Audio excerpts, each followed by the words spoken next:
Nous allons corriger l'exercice numéro 73, page 312. On nous donne un ensemble E de points dont les coordonnées x, y, z vérifient x carré plus y carré plus z carré moins 4x plus 6z égale 0. J'ai repéré par des couleurs différentes tout ce qui contient x, tout ce qui contient y et tout ce qui contient z. Ça nous aidera pour la suite.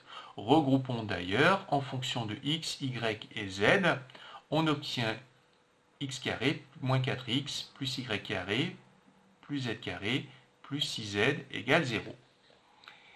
X carré moins 4x, si on fait référence à ce que l'on a vu l'an dernier sur le second degré, ça fait penser au début du développement d'un carré.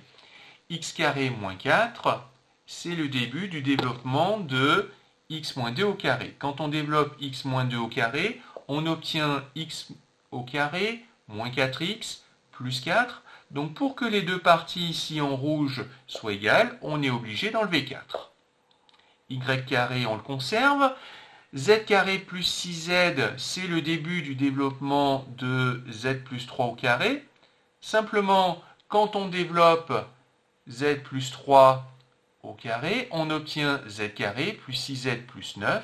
Donc on est obligé d'enlever 9 pour que les deux parties ici en bleu soient égales.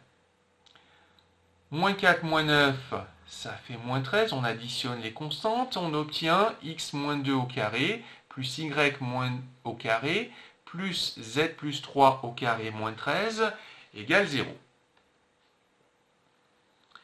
Je peux l'écrire x moins 2 au carré plus y moins 0 au carré plus z moins 3 au carré égale racine carrée de 13 au carré en transposant le 13. Ça nous fait penser ça à ce que l'on a vu l'an dernier sur l'équation cartésienne d'un cercle dans le plan. Ici, on obtient une équation cartésienne de sphère dans l'espace. Le centre a pour coordonnées 2, 0, moins 3. Le rayon, c'est racine carrée de 13.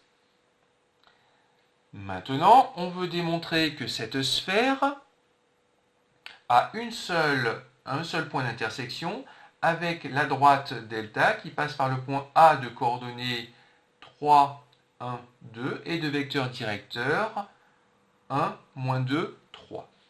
Donc cette droite delta a pour représentation paramétrique x égale t plus 3, y égale moins 2t plus 1, z égale 3t plus 2, obtenu avec les coordonnées de U et de A. Un point d'intersection entre la sphère et la droite delta vérifie à la fois l'équation cartésienne de la sphère et la représentation paramétrique de la droite delta.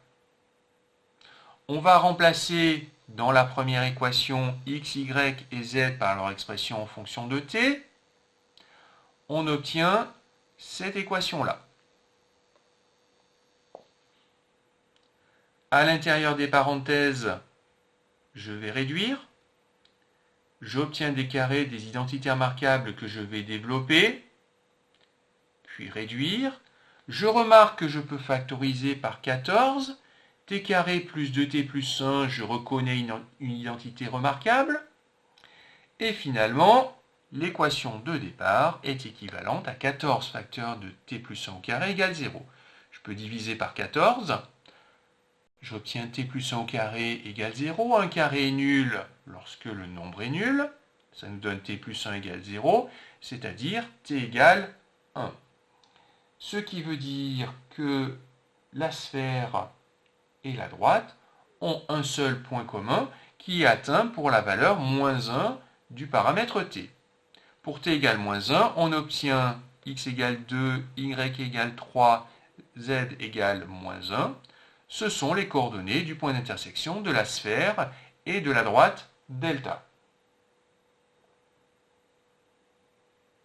Maintenant, on veut démontrer que les droites oméga b et delta sont perpendiculaires. Pour ça, on va prendre le vecteur oméga b qui dirige la droite oméga b, le vecteur u qui dirige la droite delta. On calcule oméga b scalaire u Ce produit scalaire est nul, ce qui veut dire que les vecteurs oméga b et u sont orthogonaux, donc que les droites oméga b et delta sont orthogonales. Comme elles contiennent toutes les deux le point B, elles sont dans un même plan, on dit qu'elles sont perpendiculaires en plus.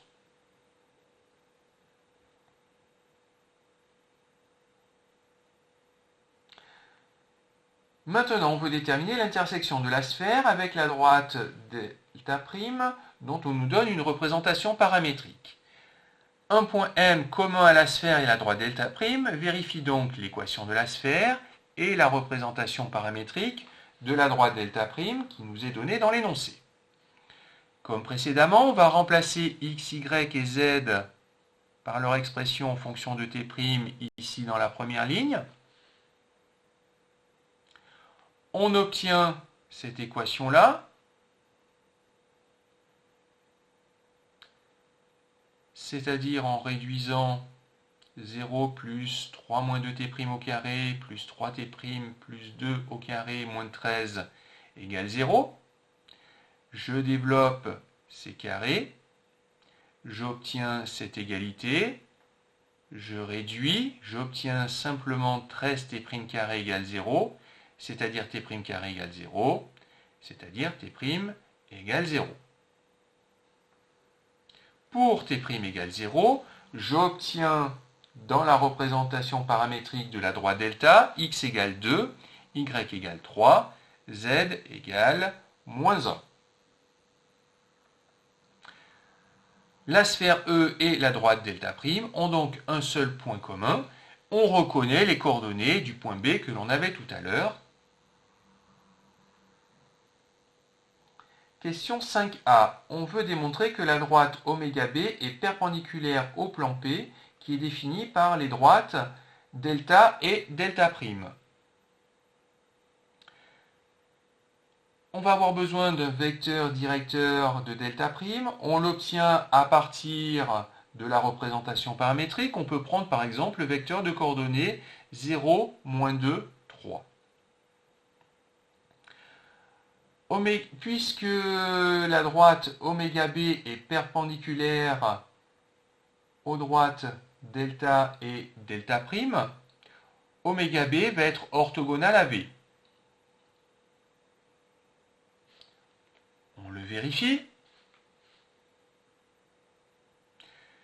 Le produit scalaire oméga B, scalaire V étant nul, oméga B et delta' sont orthogonales. Elles contiennent toutes les deux B, donc elles sont perpendiculaires. Les droites delta et delta' passent toutes les deux par B. Elles ne sont pas confondues car leurs vecteurs directeurs U et V clairement ne sont pas colinéaires. Donc ces deux droites, delta et delta', définissent bien un plan que l'on note P. La droite oméga M est perpendiculaire aux droites delta et delta', donc perpendiculaire à deux droites séquentes du plan P. Donc la droite oméga M est perpendiculaire au plan P.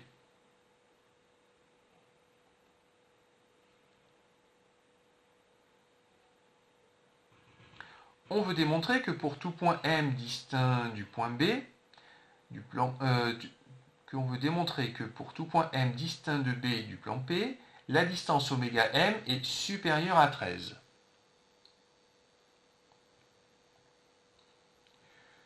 Le triangle oméga B est rectangle en B, donc oméga M étant l'hypoténuse, on a oméga M supérieur à oméga B, c'est-à-dire oméga M supérieur à racine carrée de 13. Que peut-on conclure pour le plan P et la sphère E? Eh bien tout simplement que le plan P est tangent à la sphère E en B.